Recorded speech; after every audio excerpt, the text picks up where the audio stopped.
don't have a lot of time to find it. Let's see if we got in. That's right. Yeah. No one else is official. No one's official. No, I don't think so. Lamont was to make it. Lamont be got it complete. I think Lloyd's official. Lloyd's official. Yeah, like, Democrats have 5 or 6.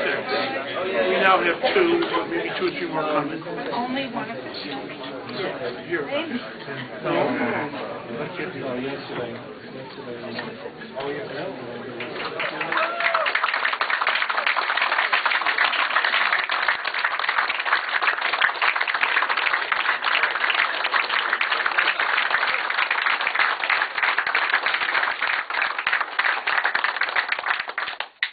Hi, I want to thank all of you for coming. I know that some of you have left work or traveled a long way to come and hear this announcement, so I really appreciate that.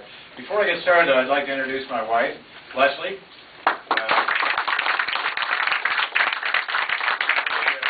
very important part of this campaign team, and she actually works in New York, so she had to take time off from work to be here today. Thank you very much. A little over a year ago, I sat down with my then 17-year-old son to talk about his future. I had an easy time with a part of the speech that talked about hard work and financial responsibility and not underestimating the importance of good luck in one's future success. These were principles that have worked well for me and my generation. But when I got to the part about preparing yourself for opportunity when it comes, I had a harder time. If you recall, a year ago we were in the midst of the financial meltdown, and it wasn't clear what the opportunities would be in its aftermath, particularly for young people. That conversation brought home to me how frustrated and concerned I had become about where our government, both in Washington and here in Hartford, has taken us. So I began speaking to good friends and other people whose judgment I trust about how I could use my skills, my experience, and my good fortune to make a difference here in Connecticut. They said if I really wanted to make a difference, I should get up on the playing field and run for public office. They suggested that the governorship was the office where my experience and interest in serving Connecticut would have the most impact. At that time, though, Governor Rell, whom I respect very much, was preparing to run for re-election. I talked with my friends and family and decided to enter the Senate race against Chris Dodd in an office for which I believe I am also well qualified and could well serve Connecticut. Since June, I've traveled all over this great state. I've been to more than half of our 169 towns.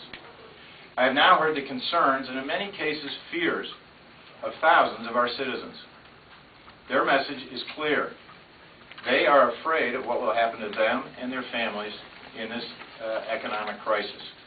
They wonder, and with good reason, why our government isn't doing more to help keep and create jobs, to shore up our economy, and to cut back the reckless spending. They feel we have drifted away from the responsible policies and principles that made this state and our country so great. They are skeptical of career politicians. They long for leaders who are in tune with their concerns and who they can trust to fix their problems. And they want someone to show them a way forward to prosperity.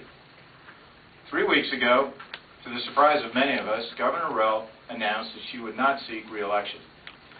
Her decision throws even more uncertainty into Connecticut's ability to navigate its way out of our current crisis. Since her announcement, I have reconsidered whether I should run for governor. Many of the same people who a year ago said the governorship is where I could best serve Connecticut have called to reiterate that to me. In the last week, I have received hundreds of emails and have spoken to more than 100 people, including many people who are currently serving in our state government. They, too, have overwhelmingly encouraged me to run for governor.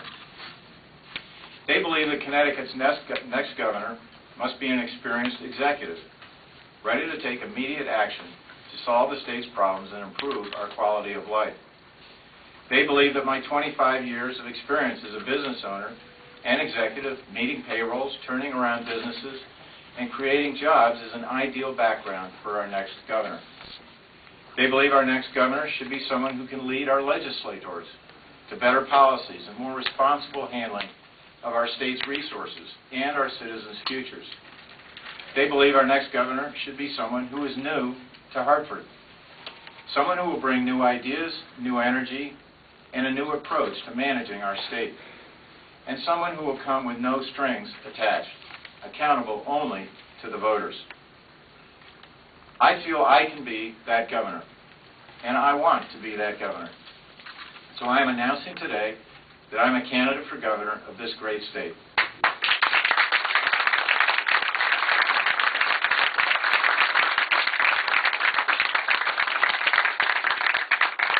In the weeks ahead, I will be assembling a policy team consisting of employers, workers, and concerned citizens to evaluate options and make recommendations for solving the problems we face. We will prepare a plan forward for Connecticut, which I will share with you when it is complete.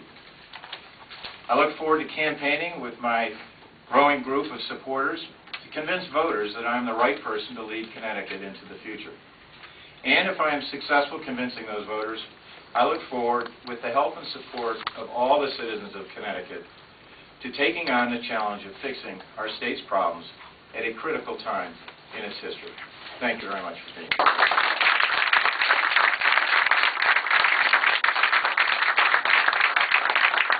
How many jobs have you created offhand, sir, an approximation?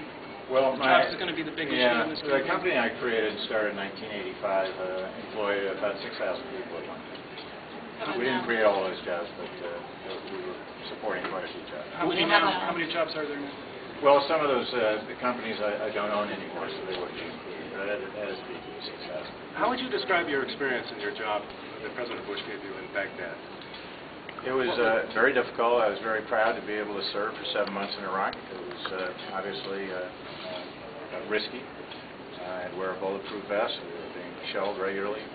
And I think the things that my team did over there, obviously had the economic workload and responsibility for the state-owned enterprises, is beginning to bear fruit now that they've solved most of the security problems. So what actually did you do then? What actually got created because of that position? Well, the Baghdad government under Saddam Hussein had nationalized all the businesses, some 192 of them, and my responsibility was to get them largely back up and running after the invasion, and to lay the groundwork for a vibrant private sector economy. Has that happened, you think? Yeah, it's happening.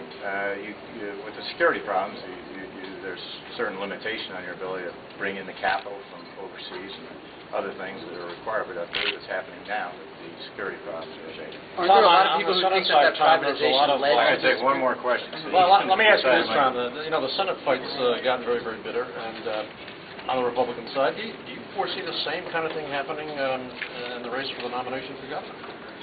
Well, when you say it's bitter, it's early days, and so we don't know. I think what I hope happens, I believe, and I've said this before, that I think primaries are actually good things. They help get the candidates prepared for the general election. They give the voters within the party the opportunity to assess the candidates and express their views on who's the best candidate. So I don't think primaries are necessarily a bad thing. But I think and I hope that if there are primaries in the Senate race and in the governor's race, that the candidates keep focused on the issues and don't engage in personal attacks or negative campaigning and damage a Republican candidate who would be going against a Democratic general. Governor Fideli staked out the area yesterday that taxes is not the solution to this budget crisis. Do you agree with him on that? I do agree. What part of your plan for Connecticut are you willing to talk about now? I got to run. Thanks very much.